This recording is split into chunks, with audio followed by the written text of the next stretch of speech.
Hello नाजरीन, हमारा कुछ टेक्निकल प्रॉब्लम मेरे एंड से हो गया था, तो दोबारा ज्वाइन कर रहे हैं आपको लाइव। नाजरीन, जैसा कि आप जानते हैं, सऊदी अरेबिया और पाकिस्तान ने डिफेंस पैक्ट साइन किया है। इसकी वजह से बहुत सारे सवालात जन्म ले रहे हैं। सऊदी अरब ने ये डिफेंस पैक्ट पाकिस्तान के साथ क्यों किया? क्या पाकिस्तान के साथ डिफेंस पैक्ट करने के बाद सऊदीया जो है, सऊदी अरेबिया, वो बाय डिफ़ॉल्ट अब एक न्यूक्लियर स्टेट बन गया है? क्योंकि अगर सऊदी अरेबिया पे इज़राइल हमला करता है तो पाकिस्तान पे वो हमला समझा जाएगा और पाकिस्तान एक न्यूक्लियर कंट्री है। इसी तरह से अगर पाकिस्तान कश्मीर में घुसपैठ करता है और कश्मीर के अंदर जो है वो हालात को ख़राब करता है, तो क्या ऐसे में भारत सर्जिकल स्ट्राइक कर सकेगा? और अगर भारत सर्जिकल स्ट्राइक करता है तो फिर इसका इम्पैक्ट इस डिफेंस पैक्ट के हवाले से क्या पड़ेगा मिडिल ईस्टर्न कंट्रीज पे? क्या वो इंडिया के साथ खड़ी होंगी, अब्सटेन करेंगी, या सऊदी अरेबिया जो है वो पाकिस्तान के ऊपर इंडिया की एक सर्जिकल स्ट्राइक को सऊदी अरेबिया पर सर्जिकल स्ट्राइक तस्वर करेगा? मेरे साथ एक भरपूर पैनल है नाजरीन, तो उनको जोड़ लेते हैं। मेरे साथ उमेश अग्रवाल जी हैं, एंडी खान साहब हैं, मेजर जनरल सुधाकर हैं और मेजर समर तूर साहब हैं। सबसे पहले चलते हैं उमेश अग्रवाल जी की तरफ। आप सबको नमस्कार है जी, सबको वेलकम है। सबसे पहले चलते हैं उमेश अग्रवाल जी की तरफ और उनसे समझने की कोशिश करते हैं कि ये जो नया डायनामिक्स है ये क्या मायने रखता है सबके लिए। जय सिया राम अमजद जी। जय श्री देखिए राम। अमजद जी, 1974 में जब भारत ने पोखरण टेस्ट किया था, इमीडिएटली पाकिस्तान को भी लगा था कि हमें न्यूक्लियर टेस्ट करना है और उनके पास पैसे नहीं थे। उस समय लिबिया के गद्दाफी और सऊदी के जो राजा है, उन्होंने उनको पैसे भी दिए। अब गद्दाफी तो रहे नहीं, और अब मेरा ये लगता है कि ये जो पैक्ट बना है, इसमें जो सऊदी के वेपन्स, न्यूक्लियर वेपन्स जो सऊदी ने पैसे देके पाकिस्तान से बनवाए थे और जो पाकिस्तान के कस्टडी में है, उसको रिपैट्रिएट किया जाएगा सऊदी की तरफ। तो कहीं ना कहीं मेरा ये मानना है कि आगे जाके पाकिस्तान खुद अनस्टेबल होता जा रहा है, खुद उधर प्रॉब्लम्स हो रहे हैं। पाकिस्तान के अंदर न्यूक्लियर वेपन्स का एक तरह से रहना वर्ल्ड पीस के लिए प्रॉब्लम हो सकता है। तो ये मुझे लग रहा है कि कुछ ना कुछ टाइम के बाद आप ये देखेंगे कि जो न्यूक्लियर मिसाइल्स है, उनके लॉन्च पोर्ट्स हैं, या जो भी उनके जो न्यूक्लियर मिनिएचराइज्ड न्यूक्लियर बॉम्ब्स है, वो सऊदी अरेबिया अपने पास मंगा लेगा। सेकेंड, एक और एक चीज है, मेरा ये लगता है this is a master and a slave relationship. इसको उन्होंने स्ट्रेटेजिक डिफेंस का नाम दिया है। वो बताना पड़ता है क्योंकि अल्टीमेटली जो फाइनेंस किया है पाकिस्तान का, जो न्यूक्लियर प्रोग्राम है, उसको फाइनेंस सऊदी ने किया है। और कहीं ना कहीं मुझे लग रहा है कि पाकिस्तान के अंदर डी न्यूक्लियराइजेशन का एक प्लान बनाया जा रहा है, और ये एक तरह से फर्स्ट स्टेप है। सेकेंड, एक और एक चीज नोट करिए कि अगर इसराइल को अगर लगेगा कि पाकिस्तान उसके ऊपर एक थ्रेट होगा, तो वो डेफिनेटली अटैक करने वाला है। हमें इंडिया को अटैक करना था 19, मेरे ख्याल से पहले भी अटैक कर सकते थे काउटा के ऊपर, इसराइल ने हमको बोला भी था, पर उस समय हमारे जो प्रधानमंत्री मोरारजी देसाई है, उन्होंने सबसे बड़ी बेवकूफी करके ये इन्फॉर्म कर दिया था पाकिस्तान के प्राइम मिनिस्टर को। तो कहीं ना कहीं मेरा ये मानना है कि this is actually a repatriation of nuclear assets of Saudi Arabia, जो पाकिस्तान की कस्टडी में है। और सेकंड, मुझे ये भी लगता है कि कहीं ना कहीं सऊदी अरेबिया एक तरह से एक नैरेटिव क्रिएट करना चाहता है कि this is like article 5 of NATO, जिसके अंदर किसी के ऊपर भी अटैक होता है, it will B construed that दोनों के ऊपर अटैक हो रहा है। तो इसका मेन ये है कि इंडिया को जो है, India is one of the largest importer of oil, पर बहुत दिनों से हम देख रहे हैं कि इंडिया ने अपना जो ऑयल परचेज है वो डाइवर्ट कर दिया रशिया की तरफ। तो कहीं ना कहीं उसको भी बचाने के लिए this is a counter measure. Second, जो लोगों को लग रहा है कि इंडिया इसके अंदर एक तरह से बैकफुट पे है, नहीं, इंडिया पिछले 1 साल से डिफेंस एग्रीमेंट्स की बात कर रहा है सऊदी अरेबिया के साथ। इनफैक्ट लास्ट जो हुई थी 7-8 दिन पहले, उसमें भी ज्वाइंट प्रोडक्शन की बात हुई थी डिफेंस सिस्टम की। फिर और एक चीज देखिए कि अभी जो चाइनीज ने उधर जो लेजर वेपन दिए थे, वो बताया जाता है कि उनके डेजर्ट सिस्टम में वहां पे चले नहीं थे, जो उनके डायरेक्ट एनर्जी वेपन्स हैं। और मेरा ये मानना है कि सऊदी अरेबिया भारत के अंदर इन्वेस्टमेंट करना चाहता है, भारत उसका एक स्ट्रेटेजिक बायर भी है। तो और तो जिस हिसाब से लोग बता रहे हैं कि भारत एक तरह से इट्स ऑन अ बैकफुट, मुझे नहीं लग रहा है। इट इज जस्ट लाइक ये सब तो ऑप्टिक्स है, और पाकिस्तान तो हमेशा सऊदी की सिक्योरिटी के लिए 1970 से उनके साथ लगा हुआ है। इनफैक्ट एक टाइम पे तो ऐसा भी था कि पाकिस्तान का एक जनरल उधर सऊदी के अंदर कमांडर था, तो उनका रिलेशनशिप तो ऑलरेडी अच्छा हो चुका है। बस वो एक ही चीज था, जो कोवर्ट चीज थी उसको फॉर्मलाइज हो गया, ये मेरा मानना है। बाकी इसके अंदर ऑप्टिक्स कुछ भी नहीं है। सेकंड, एक और एक चीज है, बाइडेन और मोहम्मद बिन सलमान के बीच में प्रॉब्लम्स थे। उनके अंदर आपने देखा है कि यूएस और सऊदी के रिलेशनशिप बहुत नीचे चले गए। पर अब ट्रंप आने के बाद सऊदी ने बोला है कि मैं $600 बिलियन का इन्वेस्टमेंट करूंगा। पर ट्रंप अगर 3.5 साल बाद चले जाए या और कोई डेमोक्रेट आ जाए रेजिम, तब सऊदी क्या करेगा? इसके लिए सऊदी बेटिंग, सऊदी एक तरह से बेट कर रहा है, हेज कर रहा है अपने रिस्क को, अपने सिक्योरिटी रिस्क को। और कुछ सालों पहले मेरे हिसाब से हुती रेबल्स से बचाने के लिए जो पेट्रियट मिसाइल डिफेंस सिस्टम्स का जो जखीरा था, वो यूएस ने विड्रॉ भी कर लिया था।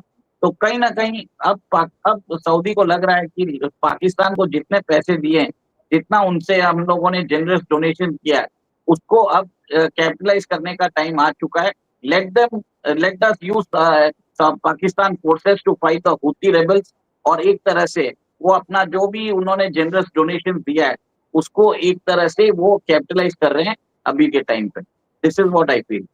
Thank you very much. हमेशा की तरह जो हमारे ये दोस्त हैं उमेश अग्रवाल जी बड़ी दूर की कौड़ी लाते हैं। मैं चाहूंगा मेजर जनरल सुधाकर जी की तरफ। सुधाकर जी, क्या कैसे देखा जाए इस पूरी सूरत हाल को, इस पूरी सिचुएशन को आप कैसे देखते हैं? देखिए, सबसे पहले डॉक्टर साहब बहुत धन्यवाद, तहे दिल से आपने मेरे को काबिल समझा और इतना इम्पोर्टेंट और एक एम्बिग्यूअस डील जो हुआ है इसके ऊपर क्लैरिटी के लिए बुलाया मेरे को, और मैं डिस्टिंग्विश पैनलिस्ट को बधाई देना चाहता हूँ। मेरा सोच विचार इस तरफ है कि हम ये 21st सेंचुरी में ये मसले को डिस्कस कर रहे हैं, और जो बैकड्रॉप है pandemic, I am stating the obvious, कोई नई चीज नहीं है। ठीक है। पैंडेमिक के वजह से disruption of the supply chain, price rise in food, fuel and fertilizer, Russo Ukraine war, despite best efforts कोई ख़त्म होने का अंदेशा है ही नहीं। हमाज और इजराइल की लड़ाई सीज फायर के बावजूद लगातार चलती जा रही है, और जो बियॉन्ड इमेजिनेशन था कतर में जो अटैक, ये कभी कोई उम्मीद किया ही नहीं था। एक अनप्रेडिक्टेबल टारगेट एंगेज करना इजराइल की तरफ से 2200 किलोमीटर दूरी से फ्लाई करके उन्होंने अटैक किए हैं, और ये अटैक इतना आसान अटैक नहीं है पेनिट्रेट करना एयर डिफेंस के अंदर। और जब अमेरिकन फोर्सेस वहाँ पे डिप्लॉयड है कतार में, America has got the largest base, so it's a slap on the face of the American air defense system as well, कि उसके बीच में से अनटिल अगर उनका टैसिट सपोर्ट नहीं मिला है तो अंदर आके अटैक करके और ब्लैटेंटली वापस जाते हैं, तो it speaks of something different. So under this circumstances मैं तो ये कहूँगा कि कुछ है विश्व में जो हमें दिख नहीं रहा है या हमें पता नहीं चल रहा है। कोई ग्रेट ग्रैंड प्लान है, और वो ग्रैंड प्लान शायद सामने आया नहीं है। हो सकता है एंडी साहब को पता होगा इसके बारे में, वो ही knows lot of things, details. नहीं, एंडी साहब बातें हैं, लेकिन ये जो हुआ है, मेरा सवाल ये है आपसे कि मेरा ये मानना है कि इंडिया को इससे बहुत बड़ा धचका लगा है, इसलिए कि इंडिया के अंदर जो पाकिस्तान घुसपैठ करता है, जो टेररिस्ट भेजता है, वो उसको इंडिया एक्ट ऑफ वॉर की तरह नहीं लेता, वरना वो घुसपैठ तो रोज ही होती है, वो उसके खिलाफ रिटेलिएट करता। अब सवाल ये आ जाता है कि अगर इंडिया में कोई बड़ा वाकया होता है पहलगाम की तरह, तो क्या इंडिया नी जर्क रिएक्शन या आफ्टर थॉट में सर्जिकल स्ट्राइक कर सकेगा पाकिस्तान पे? मेरा यह मानना है कि नहीं कर सकेगा, बहुत प्रॉब्लम होगी। नहीं, ये एक्चुअली जो सवाल आप कर रहे हैं बहुत बढ़िया सवाल है। मिलिट्री स्ट्रेटेजिस्ट मेरे विचार के मुताबिक ये they would have huddled up already south block में, ये सलाह मशवरा कर रहे होंगे आपस में, एक्सटर्नल अफेयर्स के साथ, फिनेंशियल डिपार्टमेंट के साथ। ये थोड़ा टाइम लगेगा उसको डिसाइड करने में, क्योंकि इसके साथ चंद एक चीज़ें जुड़े हुए हैं। ये जो सऊदी अरेबिया के साथ उन्होंने बनाया पार्टनरशिप, स्ट्रेटेजिक पार्टनरशिप या डिफेंस डील जो किए हैं, ये काउंटर है इंडिया का जो कैबिनेट नोट है, act of terror will be treated as an act of war.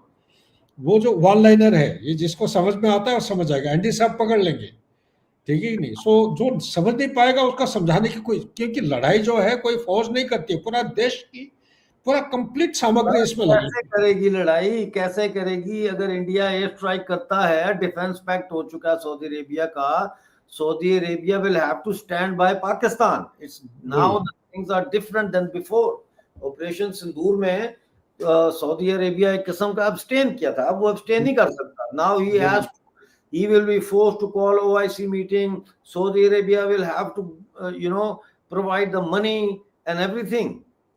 Situation is not in our favor, sir. वही मैं उसी के जवाब देने की कोशिश कर रहा हूँ जी, कि ये एक काउंटर स्ट्रेटेजी, इंडिया का जो वन लाइन डॉक्ट्रिनल चेंज है, act of terror will be treated as act of war, उसकी एक काउंटर स्ट्रेटेजी पाकिस्तान बनाया है।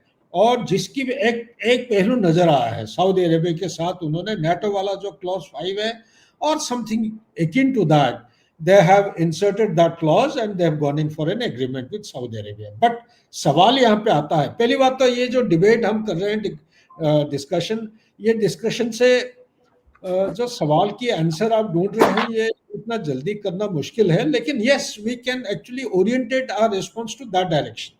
इंडिया क्या हमला कर सकता है, एक्ट ऑफ वॉर, वही आप जानना चाहते हैं कि क्या अगला जब पहलगाम 2 होता है या और कोई रूप रंग लेके हिंदुस्तान के खिलाफ कोई पाकिस्तान एक्शन करता है, क्या उस एक्शन की खिलाफ हिंदुस्तान के तरफ से ये जो act of terror will be treated as act of war, क्या कोई रेस्पॉन्ड कर सकता है पाकिस्तान के खिलाफ? ये आपका मूड क्वेश्चन है। हाँ, मैं मानता हूं कि नहीं कर सकता, मैं ये भी साथ कह रहा हूँ कि नहीं कर सकता।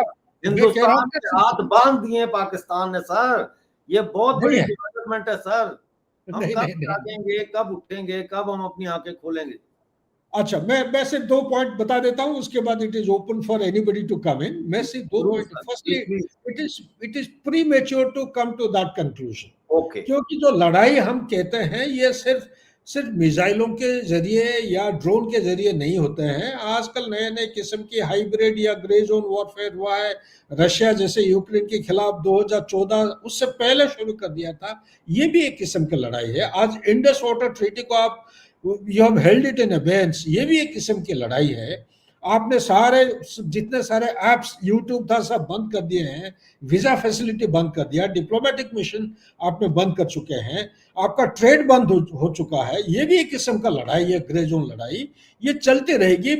मेन इशू है क्या ये पॉजिटिव या प्रोग्रेसिव डायरेक्शन में जा रहा है, लड़ाई को दूर रखने की कोई प्रयास चल रही है, ये लड़ाई के करीब या नजदीक जाने का प्रयास हो रही है। मेरे ख्याल से ये एक काउंटर प्रोडक्टिव मूव है जो कि एक ट्रिगर को वो बढ़ा रहे हैं, जिससे लड़ाई with the fall of a hat होने का काफी अंदेशा है। मेरे विचार के मुताबिक अभी फिलहाल ये जो इशू हुआ है इसके ऊपर काफी गहराई में स्टडी करना निहायत आवश्यक है।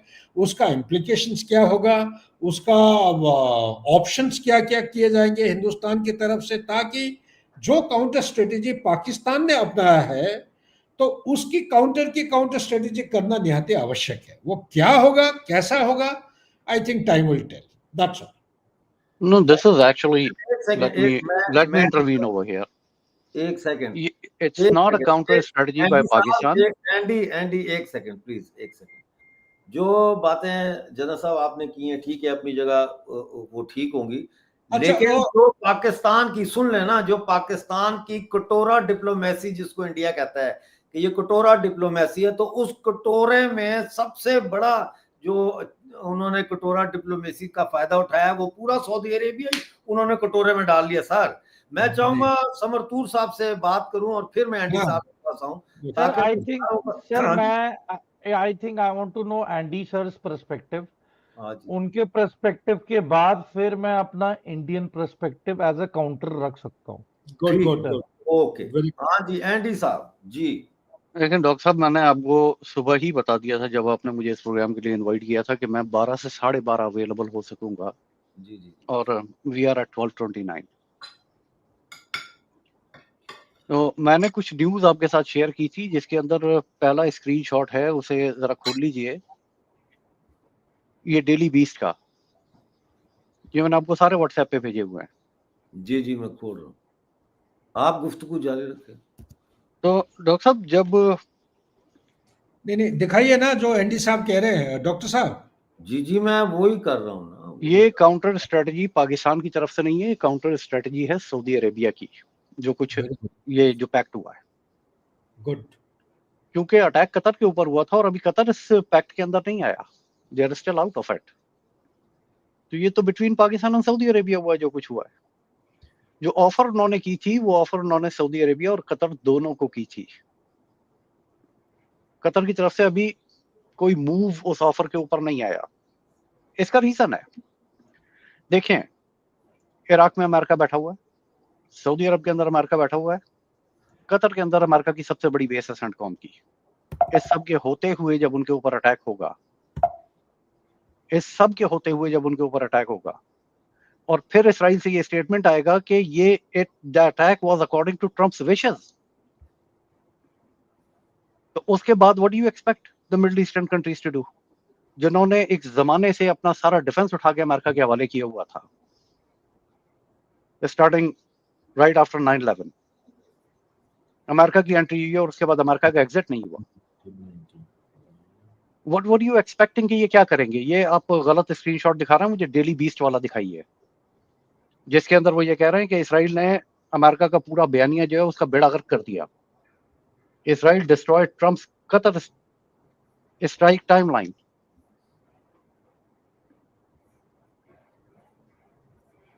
और आज दुनिया रीअलाइन हो रही है।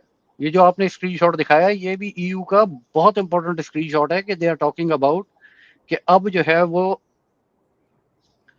हमें इसराइल के साथ जो हमारा ट्रेड है, we have to revisit it, we have to review it. NATO is going rogue. यहां सिर्फ ये एक मूव नहीं हुआ है, दुनिया में और बहुत सारे मूव हुए हैं। कल की न्यूज है, इधर ट्रम्प साहब लैंड हुए हैं और उधर ब्रिटिश जेट जो है वो पोलैंड के अंदर लैंड कर गए हैं नेटो एयर स्पेस के डिफेंस के लिए, जिसके लिए ट्रम्प मना करते रहे हैं कि ये एक ड्रोन आ जाने से कुछ नहीं होता, इसे जाने दीजिए, आप गलती भी हो जाती है। ट्रम्प उसके लिए मना करते रहे, मगर आज नेटो रोक चली गई है अगेंस्ट अमेरिका। डॉक्टर साहब, ये एक सिनेरियो डेवलप नहीं हो रहा है, ये पूरी थर्ड वर्ल्ड वॉर का स्टेज जो है वो सेट हो रहा है। और इसके ऊपर मैं समर के प्रोग्राम के अंदर पूरा अपना रिव्यू इसके ऊपर दे चुका हूं, और मैं लोगों से पूछ रहा हूं कि भाई हमें क्या करना चाहिए जब ये होगा,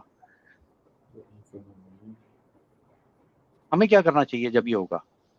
ये जो 3 मुल्क हैं, इंडिया, पाकिस्तान, बांग्लादेश, हैं तो हकीकत तो हैं, ये कोई ख्वाब तो नहीं है ना, दे एग्जिस्ट। यस, तो मिडल ईस्ट अपने आप को स्ट्रेटेजिकली रीअलाइन कर रहा है, वो अपने आप को एक न्यूक्लियर अम्ब्रेला के अंडर लेके आ रहा है। उसकी वजह है सऊदी अरेबिया का ये बड़ा क्लियर स्टैंस रहा है एक जमाने से कि अगर ईरान न्यूक्लियर वेपन डेवलप करता है, then they have to develop a nuclear weapon, they have to have nuclear weapons, and they have made it very clear to United States of America for a long time। और ये जो Iran के ऊपर attack हुआ उसके बाद IAEA की जो एंट्री बैन हुई वहां पे, जिस तरह से ईरान के अंदर इवेंट्स हुए और ईरान की स्ट्रेटेजी चेंज हुई, आपको याद होगा आप ही के प्रोग्राम के अंदर मेरा और समर का इस चीज के ऊपर इत्तेफाक है कि अब बम बनेगा। Now Iran will develop a nuclear weapon. तो जब वो ये करने जा रहे हैं, now most of the lobbies are actually in consensus कि Iran will develop a nuclear weapon now। तो जिस चीज के लिए सऊदी एक जमाने से कहता रहा है, वो अपने आप को अगर न्यूक्लियर विंडो के अंडर लेके, न्यूक्लियर अम्ब्रेला के अंडर ले आए हैं, तो इसमें गलत क्या है?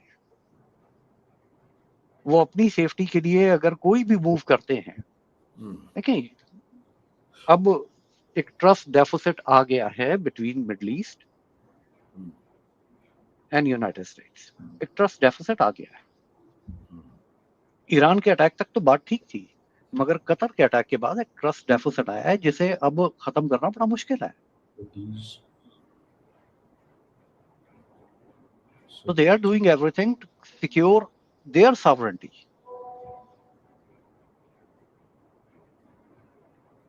और एक चीज जिसका मैं बारहा इजहार करता रहा हूं, ये खदशा नहीं है जिस वक्त तीसरी जंग अजीम थर्ड वर्ल्ड वॉर शुरू होगी, जो कि now it's knocking on the door. Hmm, 3 theatres खुल चुके हैं सर।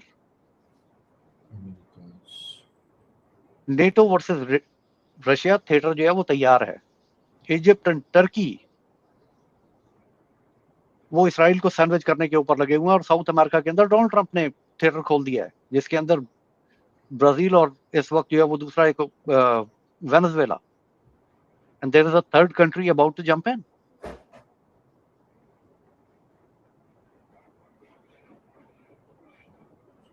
तो ये एक डेवलपिंग सिनेरियो है, इसके अंदर आपको बहुत सारे अलायंसेस बनते और टूटते नजर आएंगे। इसको सिर्फ और सिर्फ जो है वो एक कंट्री के प्रोस्पेक्टिव के अंदर हम नहीं देख सकते। We have to look at the global prospective.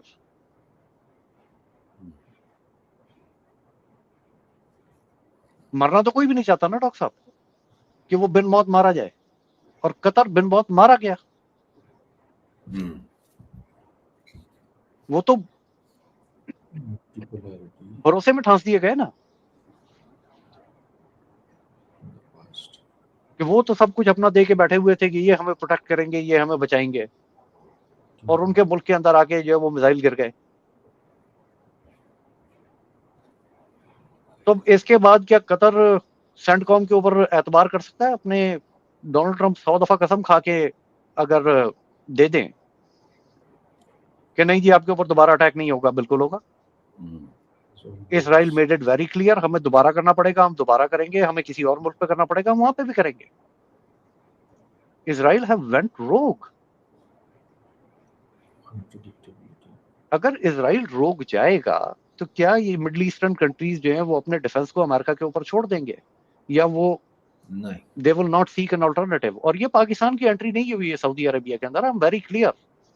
हम्म, देखें, ये नजर सरफेस के ऊपर आता है कि जी सीआईए ने किया, सीआईए ने किया, सीआईए ने किया। म्यांमार में मार्शल सीआईए ने लगवाया था।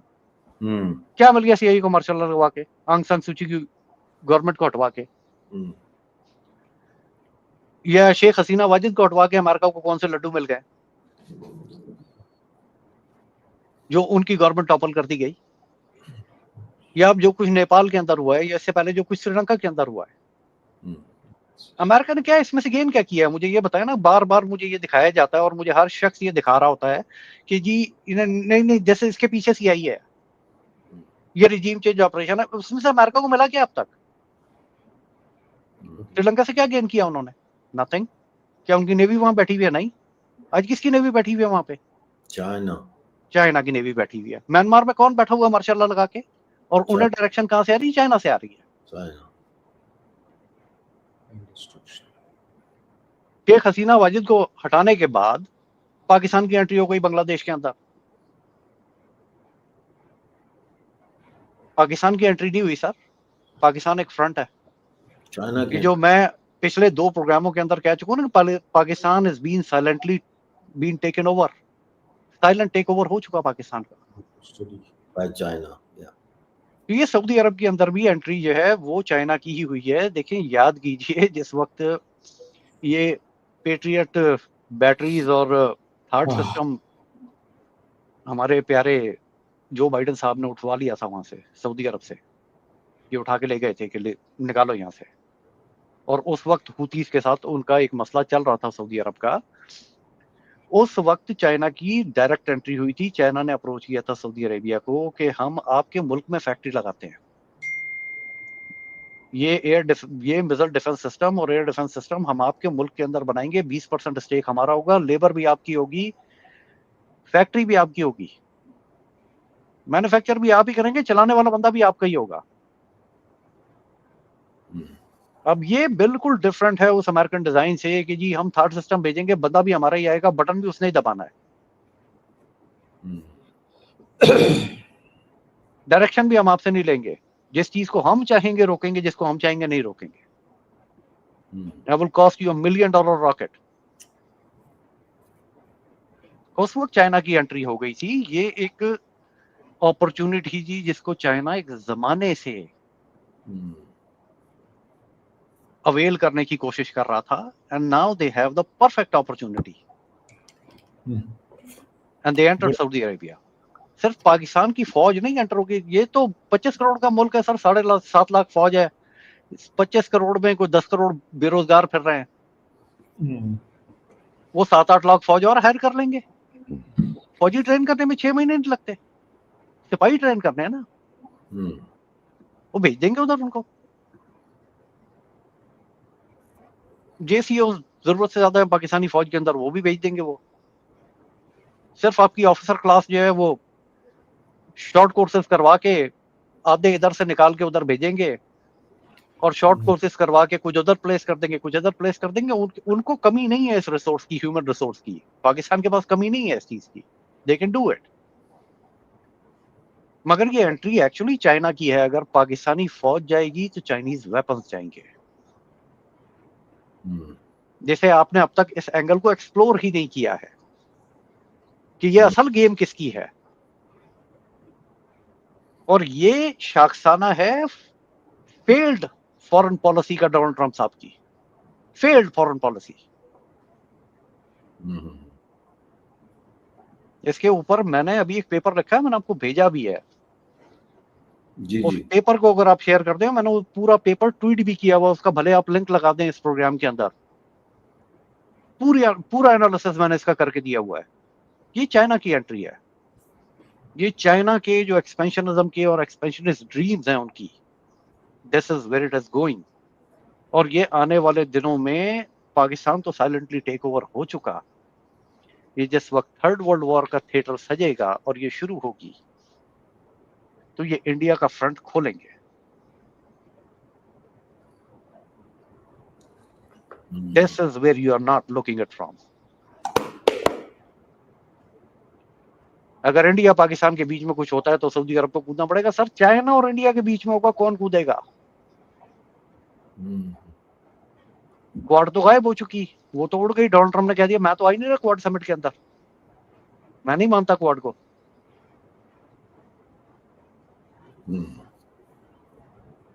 अब मुझे जरा इसका जवाब दीजिए ना कि अगर चाइना और इंडिया का फ्रंट खुलता है, जो कि वो इनसर्कल कर चुके चाइना को, इस वक्त इनसर्कल कर चुका चाइना इंडिया को। नेपाल के अंदर चाइनीज इन्फ्लुएंस, बांग्लादेश के अंदर चाइनीज इन्फ्लुएंस, पाकिस्तान के अंदर चाइनीज इन्फ्लुएंस, म्यांमार के अंदर, चारों तरफ से घिर गया इंडिया।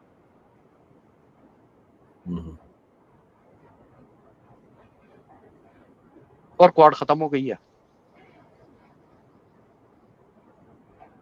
जिसमें अमेरिकन प्रेसिडेंट आ ही नहीं रहा क्वाड समिट के अंदर। तो इट्स नॉन एग्जिस्टेंस, उसकी कोई वैल्यू नहीं है इस वक्त। अब मुझे इस सवाल का जवाब दीजिए कि कौन आएगा जब चाइनीज फ्रंट खुलेगा? Nuclear bomb. चलो जी, आप की तरफ आते हैं समरतूर साहब। सर आपने सारी गुफ्तगू सुनी, क्या कैसे देख रहे हैं, क्या सोच रहे हैं, क्या कहना चाहते हैं? सर पहली चीज तो जो इनिशिएट हुआ है, ये जो पैनिक जिसकी वजह से अब अफरा तफरी में अलायंसेस बन रही हैं, इस यूएस अमेरिका फेल हो चुका है बाकी मुल्कों को आश्वासन और कन्विंस करने के लिए कि वो सेफ है। और जिस तरीके से दोहा में ये जो हमला हुआ हमास की लीडरशिप को वाइप आउट करने के लिए, ये बहुत ही बड़ा एक, कतर को इतना बड़ा झटका लगा है कि उसने अपने सपने में भी नहीं सोचा था कि ऐसा कुछ उसके जमीन पे होगा। मतलब इजराइल ने सीरिया के जो काउंसलेट है तो सीरियन काउंसलेट पे भी हमला किया मिसाइल से, और ईरान की लीडरशिप और लोगों को भी उन्होंने वहां से निगेट किया। पर जो दोहा में हुआ है उसने सभी अरब लीग के जितने भी अरब और गल्फ में नेशंस हैं उनका भरोसा तोड़ दिया है। तो मैं एक बहुत ही प्रैक्टिकल बयानात दे रहा हूं कि ये जो वारदात हुई है, अब इसकी वजह से अब सारे इकट्ठा हो रहे हैं।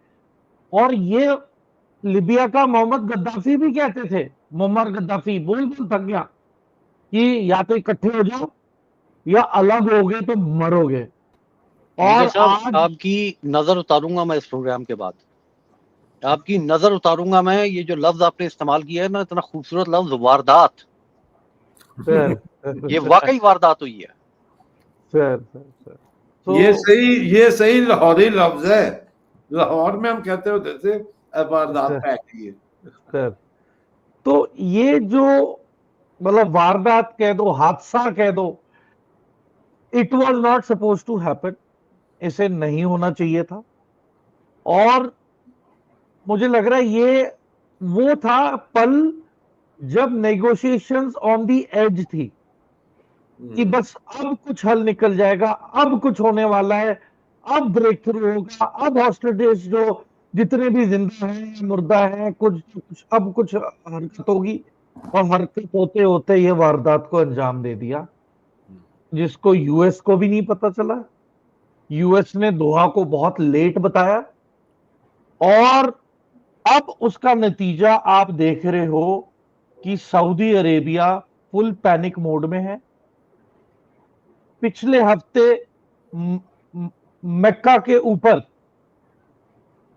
हार्ड सिस्टम ने इंटरसेप्ट किए हैं हूतियों की मिसाइल्स, और वो अब पता नहीं वो सऊदी अरब के लिए थी या वो इजराइल के लिए थी, वी कैन नॉट से। बट हम इतना कह सकते हैं कि सऊदी अरेबिया को हूतियों से भी थ्रेट है।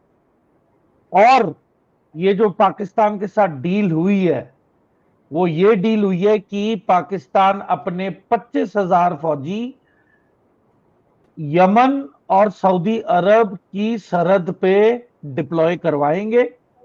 और ये 25,000 जो पाकिस्तान की जो फौज है, ये 25,000 ट्रूप्स पर हेड को 3500 रियाद के नाम पे सैलरी पर मंथ मिलेगी सऊदी अरब से बकायदा। तो आप देखिए जिस तरीके से रशिया यूक्रेन वॉर में अगर नॉर्थ कोरिया अपने 20,000 ट्रूप्स भेज सकता है रशिया को, ठीक है, और बाकी सारे मुल्क रशिया को अपने ट्रूप्स भेज सकता है, तो मुझे लगता है ये थोड़ा हिपोक्रिटिकल हो जाएगा कि कोई अपोज करे कि सऊदी अरेबिया की प्रोटेक्शन के लिए पाकिस्तान के ट्रूप्स वहां पे क्यों डिप्लॉय हुए हैं। क्योंकि जिस तरीके से नेटो है वैसे ही ये अरब अलायंस तैयार हुआ है। कमर, इसका एक और एंगल है, इसका एक और एंगल है। अलायंस का नाम आप बताएंगे सर क्या है? इस अलायंस का नाम क्या रखा है? मुझे नहीं पता, मैंने इसके ऊपर अभी वो इसका नाम वाम तो मुझे नहीं पता कि इन्होंने कोई रखा होगा, मगर इसका एक और एंगल है। देखें, ये जैसे हम कहते हैं ना उम्मत मुस्लिमा, इस्लामिक कंट्रीज, इसके अंदर एक लड़ाई है, लीडरशिप की लड़ाई, जिसे हमने अभी एक्सप्लोर नहीं किया। एक लीडरशिप की लड़ाई है और ये लड़ाई दो मुल्कों के बीच में है। एक जमाना था जिस वक्त ईरान में शाह की गवर्नमेंट थी, तो ईरान जो था वो उस वक्त पूरी इस्लामिक वर्ल्ड के डिप्लोमेटिक फ्रंट को देखा करता था, और ये जो आपके सऊदी वाले थे ये उसके रिलीजियस एस्पेक्ट्स को डील किया करते थे। जब ईरान में इनकलाब आया तो उसके बाद फिर डिप्लोमेटिक एंड रिलीजियस फ्रंट्स दोनों सऊदी अरब ने संभाल ली। अब गोइंग फॉरवर्ड जब तैयब उर्दगान का राइज होता है तो ये लड़ाई शुरू होती है कि लीडरशिप आइदर टर्की को जाएगी या लीडरशिप सऊदी अरब के पास रहेगी। और इस वक्त जो मूव सऊदी अरब टर्की ने किए हैं recently towards inside Syria, और एक अलायंस उन्होंने बनाया मिस्र के साथ कि 40,000 उधर से आप ले आओ, इधर से 20,000 फौज हम ले आते हैं, और फिर अपनी एयरफोर्स भी डिप्लॉय करते हैं सीरिया के अंदर। तो वो इसके अंदर, इस सिनेरियो के अंदर जो है ना, वो थोड़ी सी सऊदी की पोजीशन भी खराब होती है। And to maintain that position they had to make a move immediately, and this is that move. ये इसकी डिप्लोमेटिक साइड है जिसे हमने अभी तक नहीं देखा है।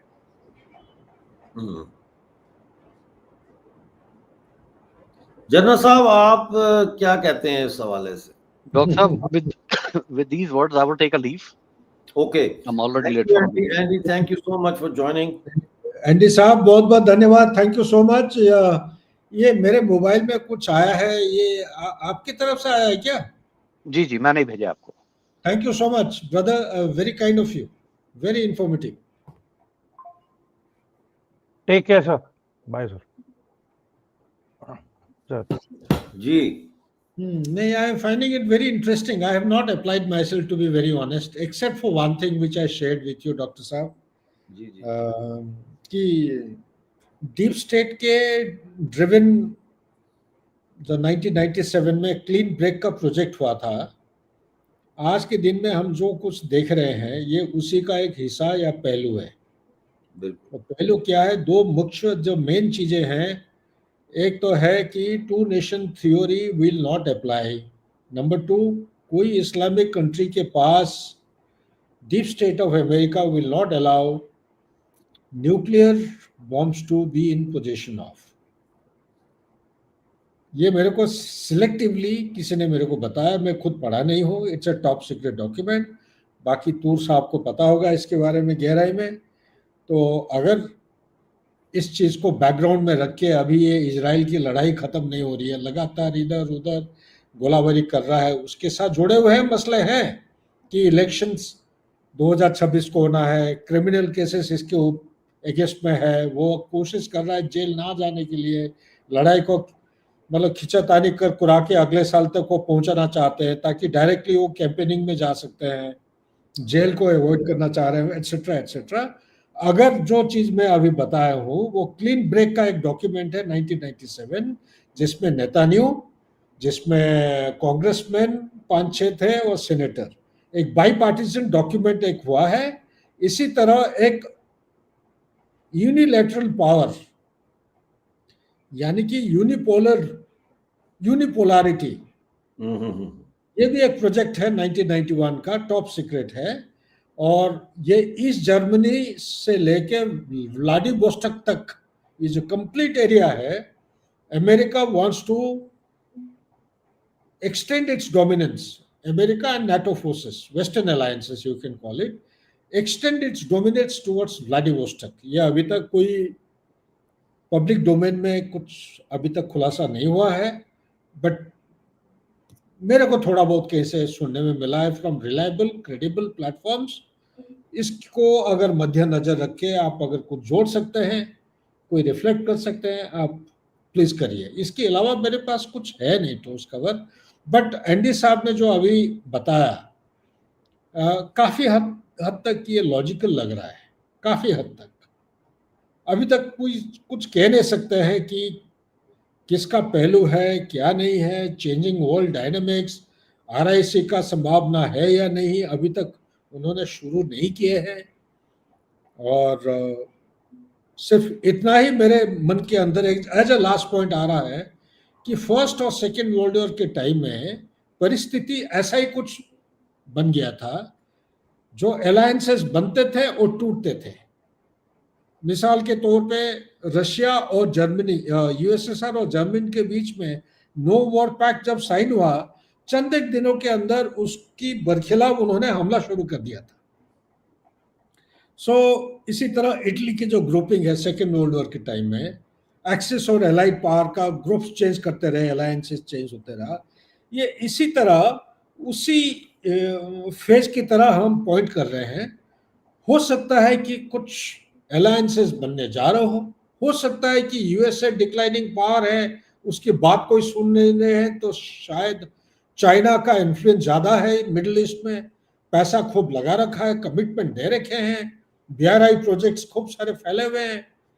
तो ऐसा माहौल में हो सकता है कि एंडी साहब ने जो बताया, इट मे बी ट्रू। टूर is much more capable, he will be able to throw some light. देखें, बात जो है सऊदी अरेबिया कैसे अपने आप को डिफेंड करता है, कतर कैसे डिफेंड करता है, वो जाने और उनका काम जाने। दो चीजें हैं जिनके बारे में मैं कंसर्न हूं।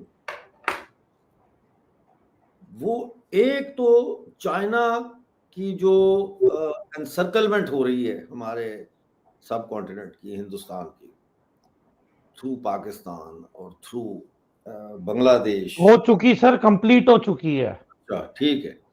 तो मुझे ये फिक्र है और बहुत ज्यादा फिक्र है कि अब ये जो डिफेंस पैक्ट हुआ है, इसके थ्रू चाइना ने अपना sphere of influence against India जो है उसको बढ़ाने के लिए एक कदम उठाया। ये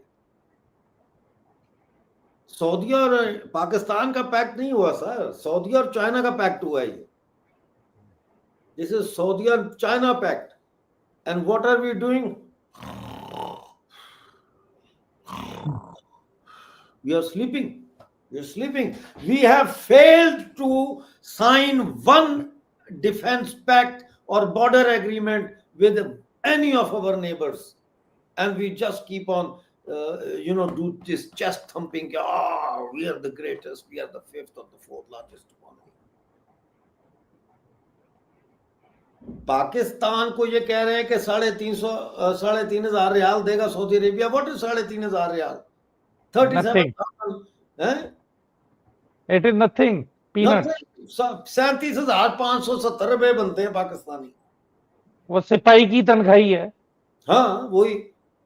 तो अब हमें ये सोचना है कि चाइना ने सऊदिया के साथ पाकिस्तान का ये पैक्ट करवाया।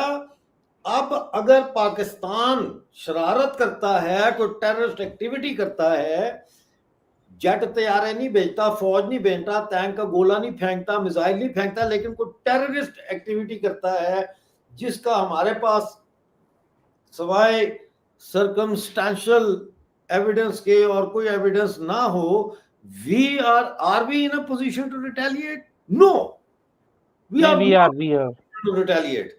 That is the most worrying thing for me. We will retaliate, sir. Sir देखो, I'll tell you one thing. अगर कोई अंडरडॉग किसी चैंपियन के साथ जाके बैठ रहा है, doesn't mean the underdog is the champion also. ठीक है सर, नंबर 1। अभी फिलहाल focus we are losing. The focus is US Bagram airbase लेने के चक्कर में है, क्योंकि बागराम एयरबेस चाइना के न्यूक्लियर फैसिलिटी से 1 घंटा दूर है। तो यदि बागराम एयरबेस यूएस के पास आ गया, it will control China by the neck कि if you make a move towards Taiwan, I will make a move from here and deplete your nuclear assets and facilities. तो है ना शशि प्रकाश जी, आप आए, ये बातें जो आप कर रहे हैं ना, अपना एनालिसिस इधर लाइव दें। Would you like to join us? Shashi Prakash, I'll send you the link. Inside news, both Russia and China are working on displacement of USA from GCC. I like his way of thinking, but I might not agree. But would you like to join Shashi Prakash? Anyway, अच्छा, उनका wait कर लेते हैं, आ जाएगा। तो जनाब, ये जो मर्जी करते रहे आप, जो मर्जी कहते रहे आप, देखो जी, पाकिस्तान में इस वक्त जो है वो जश्न मनाया जा रहा है इसको। अब वो पता क्या कह रहा है मुफ्ती तकी? वो कह रहा है कि अब कोई शख्स फील्ड मार्शल के खिलाफ बात नहीं कर सकता, बिकॉज अब वो हरमैन शरीफैन के मुहाफिज बन गए, यानी मक्का के काबा के वो मुहाफिज है, गार्डियन। गार्डियन है, तो उसके खिलाफ जो बात करेगा वो इस्लाम से निकल जाएगा, समझे? मैं as we speak right now sir, वो शशि कह इजिप्ट, रहा है कि Turkish Sadat team is already operational in Bangladesh. मैं वही बता रहा हूँ, Egypt, Turkey, Yemen, Syria, Lebanon, Iran, Saudi और पाकिस्तान इजराइल को काउंटर करने के लिए तैयार बैठे हैं। एंड आप समझ नहीं रहे हो गेम को। अगर बांग्लादेश में यूएस आ गया है और बागराम में भी यूएस से आके बैठ गया है, इस पाकिस्तान क्या गारंटी है कि America will not betray Pakistan? Pakistan में तो ओसामा बिन लादेन मारा गया है, तो ये किस बात का ढिंडोरा पीट रहे हैं? सऊदी के दम पे? सऊदी की तो खुद की फौज नहीं है जो हूतियों का सामना कर ले, तो कौन से लाइन्स की बातें कर रहे हैं? कौन सी ताकत की बात कर रहे हैं? और आप अगर अपने 25,000 बंदे अगर सऊदी भेजोगे तो यहाँ पे इंडिया थोड़ा ना शांति से आपका फोटो शूट करेगा। फोटो तो छोड़ दो, फोटो भी लगेगी दीवार पे और शूट अलग से होगा। बलूचिस्तान की मूवमेंट और ज्यादा भारी पड़ेगी। मैं तो हैरान हूं, खुद की प्रेजेंट सिचुएशन ही संभाली जा रही और अब अपने 25,000 बंदे वहां पे सऊदी अरब भेजना चाहते हो। माइक ठीक है, आवाज खराब हो रही।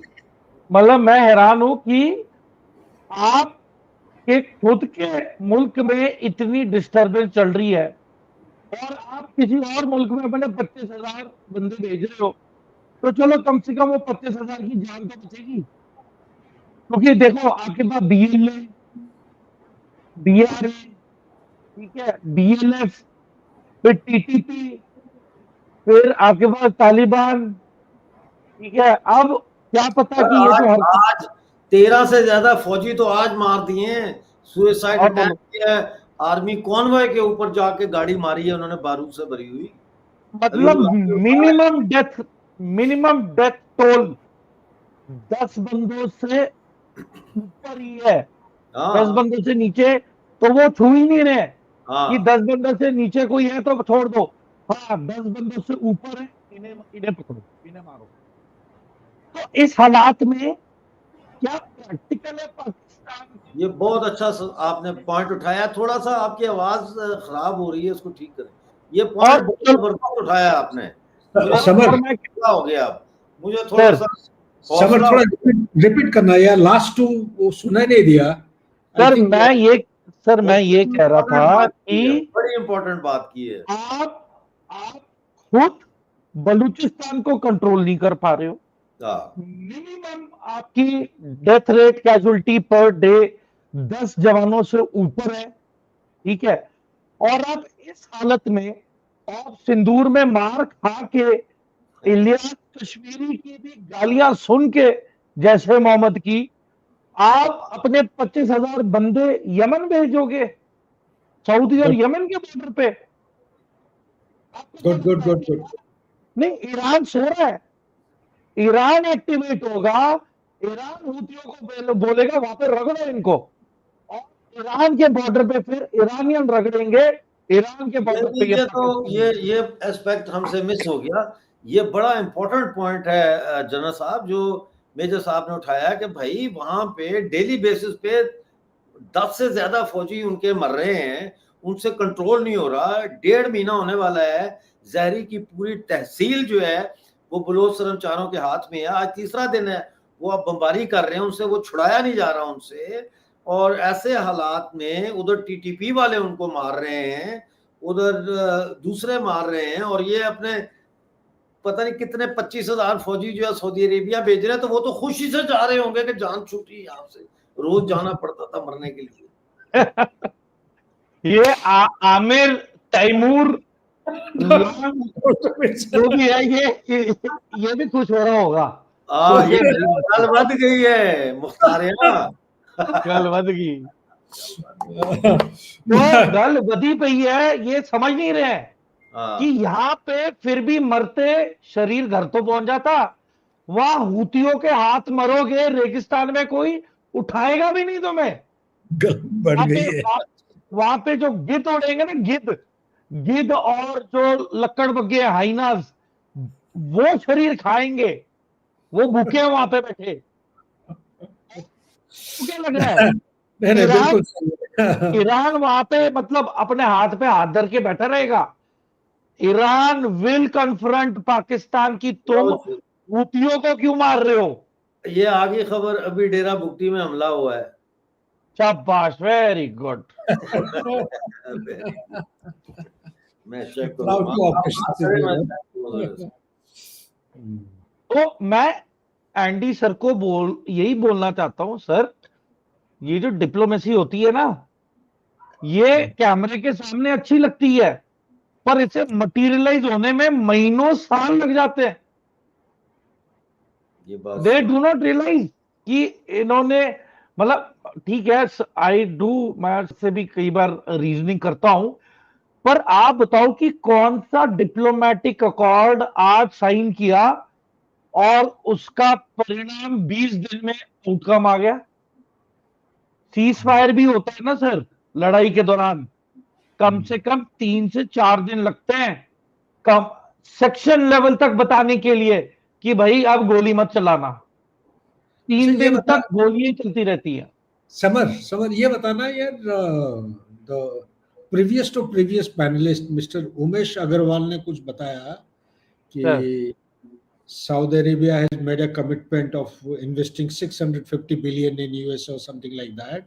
वो क्या पर्सपेक्टिव शेयर कर रहे थे? क्या इसमें ये गेम प्लान में यूएसए का कोई हाथ है, या ये वो भी he was also saying about the Chinese hand? Sir, China in 2016 has signed a pact with Saudi Arabia for its overall development and air defenses. ठीक है sir, and also to boost up trade, जिसका इनका result आना है 2030 में, in terms of infrastructure development, in terms of air defenses. तो Saudi Arabia के साथ चाइना ने अलग से डील साइन की हुई थी $65 billion का, हाँ है। यस। तो पीपल आर कनेक्टिंग पाकिस्तान की, पाकिस्तान इसलिए जा रहा है क्योंकि चाइना को एंट्री चाहिए। China is beyond Pakistan, Pakistan is irrelevant at the moment, क्योंकि उसने तो पाकिस्तान से सीपेक की फंडिंग भी बंद कर दी है। चाइना को पता है कि यहाँ पे करप्शन इतनी ज्यादा है, उसने सीपेक का ही होप गिव अप कर दिया है कि भैया सीपेक छोड़ो, उनके पास जाओ जो हमें बदले में हमारा फायदा करेगा या तेल पानी देगा। So this is here is the link, you can click on it and join. Shashi Prakash. हाँ जी। तो अब बात ये है कि वो कहते हैं कि हिंदुस्तान में अराउंड अबाउट 17 सेपरेटिस्ट मूवमेंट्स चल रही हैं, जिसको चाइना जो है वो करेगा। मेरे मोहल्ले में भी चल रही है, इधर भी चलाते रहते। Sir, India is a massive country, it is so big कि आपको हर 70-80 किलोमीटर में differences of opinion, change of language, change of dialect, change of taste in food, change in मतलब जो इकोनॉमिकल स्ट्रेंथ है, बहुत ज्यादा वेरिएशंस हैं sir. It is a mix of a very vibrant society, so differences are bound to exist also. ऐसे थोड़ा ना हो सकता है कि अब मैं जिस पलटन में था उसमें मुस्लिम भी थे और जाट भी थे, राजपूत भी थे, पर जब नॉनवेज बनता था तो हलाल भी रखा जाता था, झटका भी रखा जाता था एक ही टेबल पे। तो जिसे हलाल खाना है हलाल खा ले, जिसे झटका खाना है झटका खा ले। पर सबसे उसकी बात यह है, एक ही टेबल के ऊपर सर्व होते थे वो, ये नहीं कि टेबल अलग अलग कर दो, नो। तो मैं वही बोल रहा हूं, India is a very unique, a very powerful integral story, breaking of India is a unthinkable thing. ये एक तौहीन है कि अगर कोई सोचे कि इंडिया डिसइंटीग्रेट हो जाएगा। I am telling you we will come back even stronger. खुदा ना खास्ता किसी ने ये गलती कर दी हमें अटैक करके, मैं बता रहा हूं सर, जिस तरीके से हम यूनाइट होएंगे ना दोबारा, हमें डर लग रहा है कि हम वो इलाका ना कॉन्क्वेस्ट करके पकड़ के बैठ जाएं कि हम नहीं छोड़ेंगे अब। We will be the occupier. नहीं सबर, पूरा पाकिस्तान को कैप्चर ना कर ले हम। हाँ मैं बोल रहा हूँ सर कि वो भी टिल सत्य द टाइम जब तक जंग नहीं लग रही तब तक अच्छा है, क्योंकि अगर लगी हम हिंदुस्तानी में तो ये भी बोल दिया है कि न्यूक्लियर बम गिराना है गिरा दो। We are ready to give up our lives in a nuclear strike also. God, I am very proud of you. I mean हम मतलब क्या नहीं करता, we have no choice. So when you don't have a choice, we rather accept it like a man. And we have ensured one thing कि तुम शुरुआत करोगे पर सब कुछ खत्म हम करेंगे, और नई शुरुआत भी हम ही करेंगे। सही है, काउंट मी इन, काउंट मी इन। तो मैं वही बोल रहा हूं सर कि if somebody is giving a nuclear threat to India, get it on। अगर आप चाइना हो ले आओ, पाकिस्तान हो ले आओ, ज्यादा से ज्यादा क्या होगा, मर जाएंगे। उसके बाद क्या, बाकी के बचे हुए इंडियंस का क्या करोगे? तो there is no end to it. Nuclear strike जब हम कहते हैं हमारी फर्स्ट स्ट्राइक नहीं होगी, मींस जो कंट्री हमारे ऊपर हमला करेगा उसके रिटेलिएशन में in one press of a button are 60 to 70 warheads nuclear tipped will launch in one go। क्योंकि हम तो वैसे ही खत्म है, हम तो वैसे ही मर गए, तो तुम्हें भी साथ लेके डूबेंगे सनम।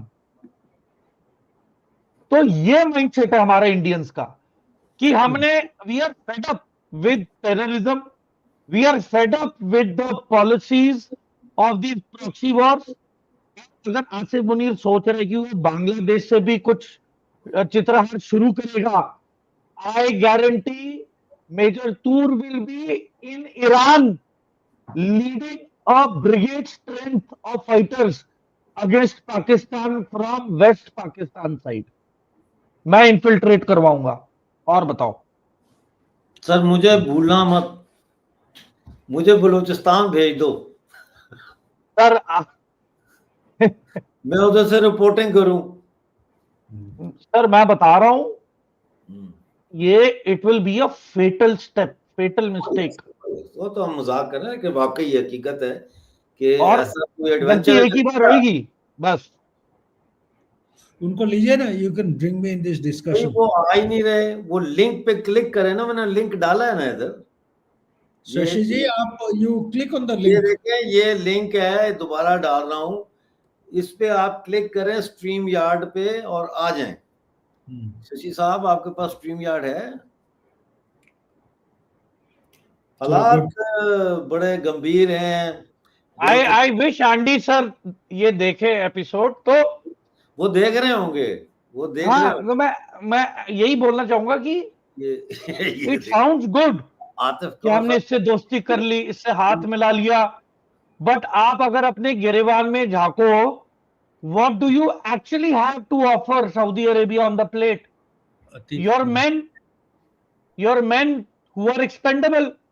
आप अपने सिपाही दे रहे हो जो शहीद होने वाले हैं वहां पे हूतियों के हाथ, और वहां पे अगर आप भारी पड़ गए हूतियों पे तो यहाँ पे ईरान एक्टिवेट हो जाएगा, और फिर बलूचिस्तान का अलग इंडिपेंडेंट होना तय है एक बार ईरान आ गया लड़ाई में।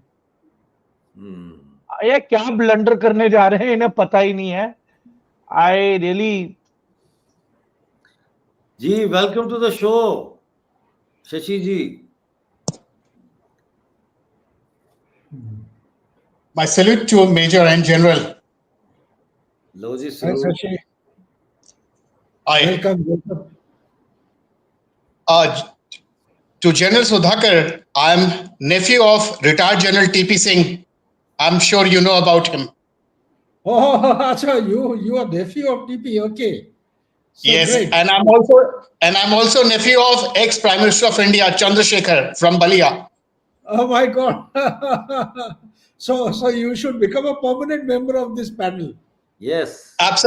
Absolutely not, sir. I am from your army background. I joined National Defense Academy from 22 SSB Board Sultania Infantry Lines in September 1994. So what happened? Why did you quit then?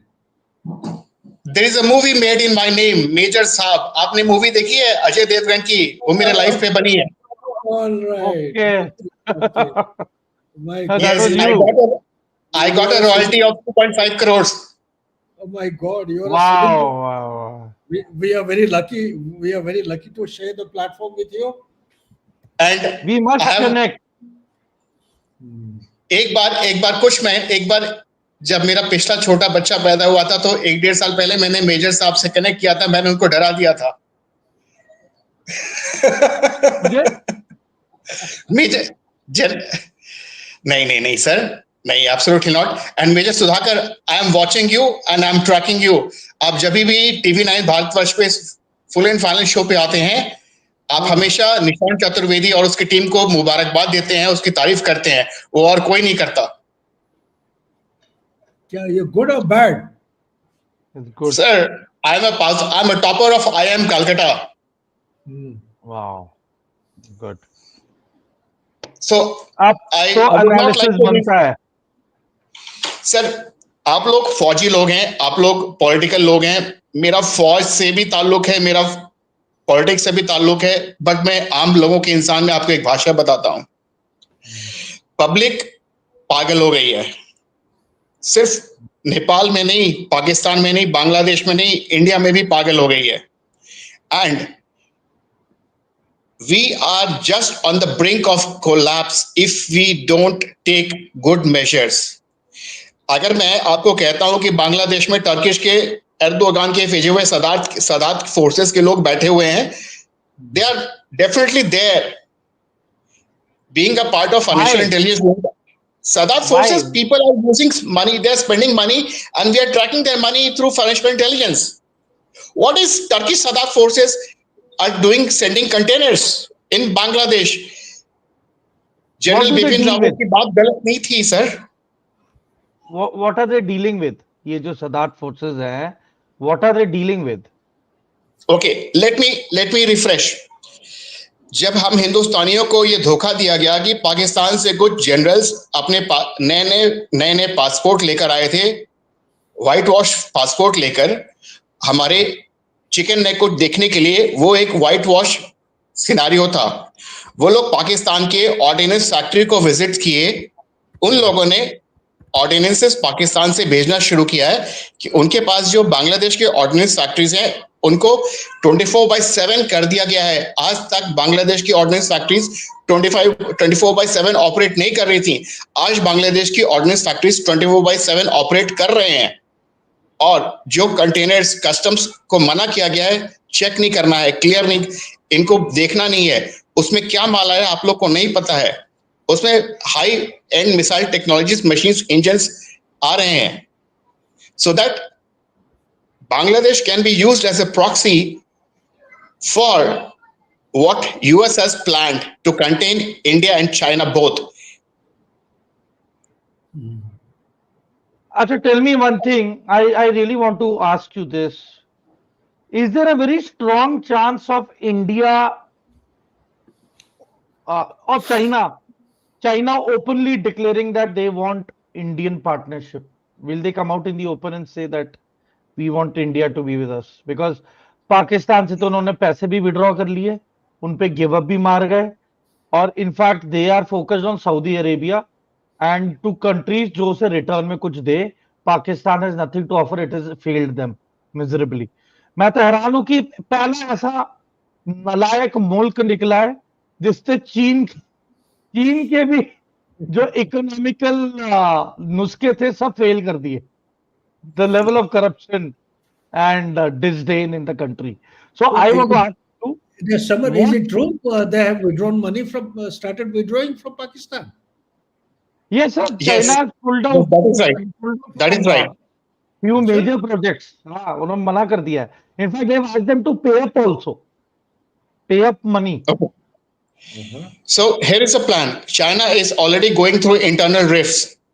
Now, Yu Joshua, the military commander, the CMC vice chairman, is not accepting Xi Jinping and his diktats. He has already placed 83rd Battalion and other ranks. Jinping, being medically unfit, is not in shape. Now, there are people in China who are working in order that they don't want China to collapse. Now, we have to be very, very careful. The truth is, China is not our friend. Your question is very much in order, very much correct. But China will not declare. We cannot have situations with China because we involved Lipu Lake. You remember we involved Lipu Lake in Nepal. That was done purposefully by India, by MEA, that we have to create situations that we don't want this Indo-Chinese relationship to go full-flung in order. Am I right, Major? Yeah, in a way, it's called controlled chaos. True, Let it true. remain. Yeah. True. Now, according to Research Analysis Wing, there is a term called Containment Execution Protocol. Are you aware of that? Yeah. Now, what we are doing is going exactly as per the say. So our modus operandi is very clear. Containment Execution Protocol. So we are not making new friends. We are just finding out ways how we can stop bleeding. India is not finding out new dimensions of growing up with China. We are already bleeding through Donald Trump, who is a way wire guy. But we don't want to create another fuss on our other front. But in reality, I'm telling you in two lines, Donald Trump and US administration, they are going to put their $37 trillion of their debt in cryptocurrency. Wider means of stable coins. Stable coins are directly controlled and indirectly controlled. Once that is being shifted, they are going to devalue the stable coins and write it off. And it is going to take place in Pakistan. Yes, Pakistan Pakistan is going to play an important role. But the good part is they are also going to underwrite all the lands and important assets like defense colonies and DFAs of Pakistan. They are going to put those papers into cryptocurrencies officially through the banks. One bank is called Habib Bank. Habib Bank has been very notorious, sitting in London doing all these bullshit jobs. So Habib Bank is facilitating both Trump family, which controls 75 to 80% stake, and Asif Munir bank account.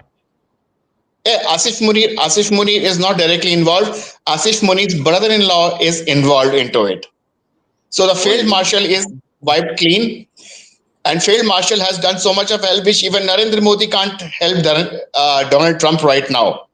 So he's like an angel. Field Marshal Munir is like an angel to Donald Trump in his deepest sleep.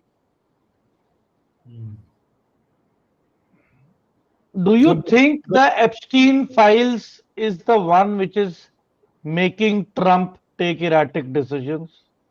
Is it the deep state blackmailing him? No, no. Donald Trump is a multi-billionaire. He's a real estate guy. He's a real estate champion. He has gone through all the important factors through Pam Bondi, the Attorney General of Epstein's files, that if they release it, what can be something that can matter to his life, right? ये क्या लिखा है? Syric was broadcasted, otherwise Pakistan would have claimed. What is that? और joke है sir, that India Pakistan के match में अगर वो ब्रॉडकास्ट नहीं होता तो पाकिस्तान अभी मीम्स बना रहा होता कि वो जीत गए मैच. अच्छा. Sorry. So So Donald Trump and family, they have already gained $8.5 billion from the day he has taken oath till date as of we are talking right now. And people involved, it's Donald Trump and his close friends. तो आप लोगों को मैं हिंदी में एक बहुत अच्छी बात बोलना चाहता हूं जो आपके व्यूअर्स सुन सकते हैं, समझ सकते हैं. डोनाल्ड ट्रंप गधा नहीं है, बेवकूफ नहीं है, बहुत समझदार, सोचा समझा साजिश खेल रहा है. नैन्सी पेलोसी, इल्हान ओमर, ये जो बड़े बड़े जो बैठे हैं सेनेट के लोग, ये लोग जो इनसाइडर ट्रेडिंग का गेम खेलते थे वो डोनाल्ड ट्रंप को पता चल गया. क्या आप लोगों को पता है जब डोनाल्ड ट्रंप की प्रेसिडेंसी चली गई थी तो डोनाल्ड ट्रंप और उसकी वाइफ मेलानिया ट्रंप का बैंक अकाउंट खोलने का हक भी उनको नहीं था. वो Melania Trump bank accounts JP Morgan bank में डाली, उसको रिजेक्ट कर दिया गया. जब तक डोनाल्ड ट्रंप दोबारा राष्ट्रपति नहीं बने, उनके और उनके फैमिली मेंबर्स को बैंक अकाउंट खोलने का हक तक नहीं दिया गया था. उन लोगों ने बहुत कुछ सहा है.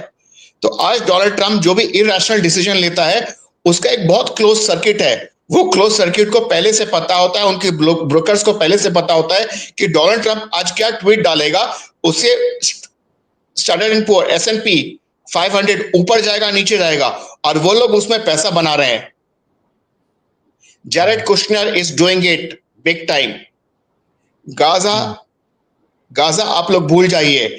गाजा का पूरा पैसा मनी लॉन्ड्रिंग जो हुआ उसका पैसा अब डोनाल्ड ट्रंप के अकाउंट में आ रहा है. अब जो बाइडेन के पास पैसा नहीं जा रहा है.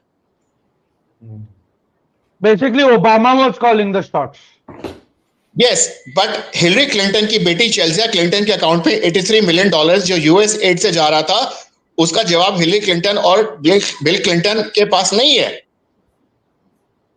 लेकिन डोनाल्ड ट्रंप अभी जो बाइडेन की फैमिली, हंटर बाइडेन को और बिल क्लिंटन फैमिलीज को हिट नहीं कर रहा है. वो चुपचाप बैठा हुआ है. जब मिडवे इलेक्शंस आएंगे, मिड टर्म इलेक्शंस, वो उस वक्त वो चीजें निकालेगा जो एप्स्टीन फाइल्स में किसी को नहीं मिलेगा. Yeah, Samar, you are asking him about the Epstein file. Sir, Little- see, Okay. the thing Let me is, put the on deep that. state. हाँ जी sir, sir. Tell us. General Sudhakar, I've heard the question. General Sudhakar, I'm from intelligence background. I've heard the question. I'll give you crisp and concise answer. Donald Trump is not going to go down like Nixon Gate. He won't.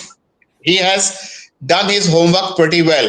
He is not disclosing it because he is waiting for midterm elections. I'm telling you inside information, and this is, और वो जिस Russian को, गौर को, जो India का ambassador बनाकर भेजा है, एशिया पैसिफिक साउथ एशिया का ambassador, he is a very nice person and he is not only being sent to India without approval of Vladimir Putin.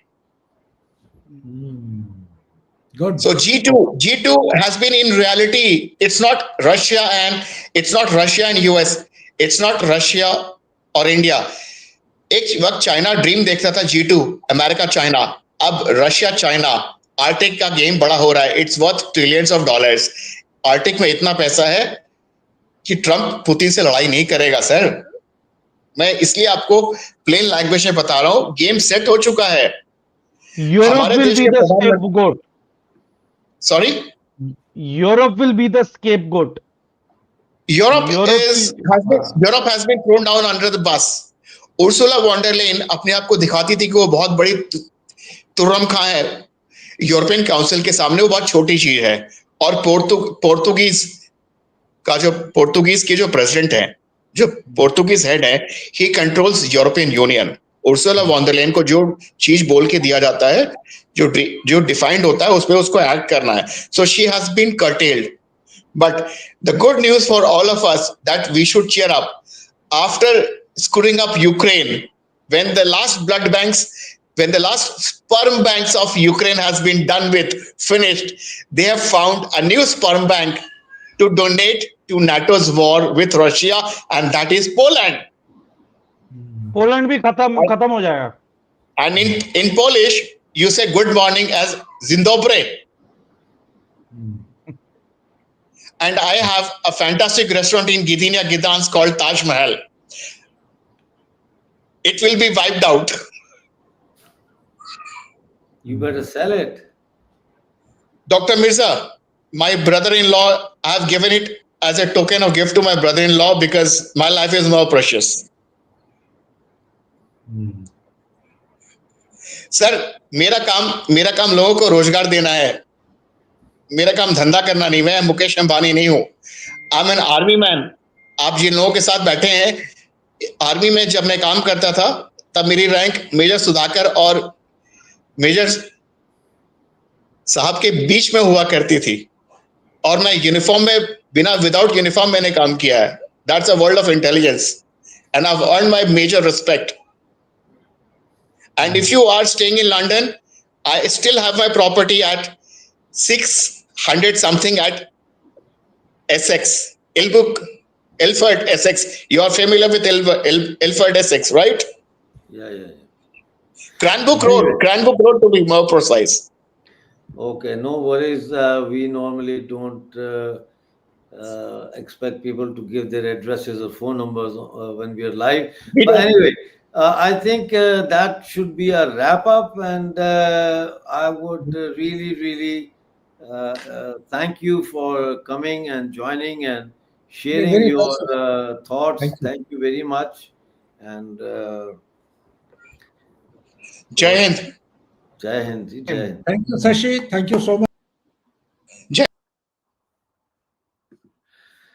तो नाजरीन, ये था हमारा आज का लाइव शो, जिसमें आखिर में शशि जी आए, जो बड़ी महत्वपूर्ण जो है वो कमेंट्स कर रहे थे। तो हमने कहा आप आ जाएं लाइव, तो वो आए, उन्होंने अपना पॉइंट ऑफ व्यू बताया बड़ी डिटेल से, बड़ी गहरी नज़र है उनकी। और जनरल सुधाकर ने भी अपने पॉइंट ऑफ व्यू रखे। समरतूर साहब ने कहा कि घबराने की लोड़ नहीं, सब ठीक है। और एंडी खान साहब ने अपना तजिया पेश किया, उमेश जी ने अपना तजिया पेश किया। मुझे एक ही चीज़ की फिक्र है, और वो ये है कि भारत जो है वो सुरक्षित रहना चाहिए। और मैं समझता हूँ ये जो डील हुई है सऊदी अरेबिया और पाकिस्तान के दरमियान, ये डील कोई बहुत ज़्यादा अच्छा काम नहीं हुआ, क्योंकि जैसा तमाम पैनलिस्ट इस बात पर मुत्तफिक हैं, वो एग्री करते हैं कि ये पाकिस्तान और सऊदीया की नहीं, बल्कि पाकिस्तान को फ्रंट मैन रख के ये बेसिकली चाइना और सऊदीया का डिफेंस पैक्ट हुआ है। बहरहाल कल मिलेंगे फिर एक नए टॉपिक के साथ लाइव। उस वक्त आप हमारे साथ ज़रूर जुड़िएगा। कमेंट्स में बताएं आपके आज के प्रोग्राम के बारे में क्या विचार है। बहुत बहुत शुक्रिया।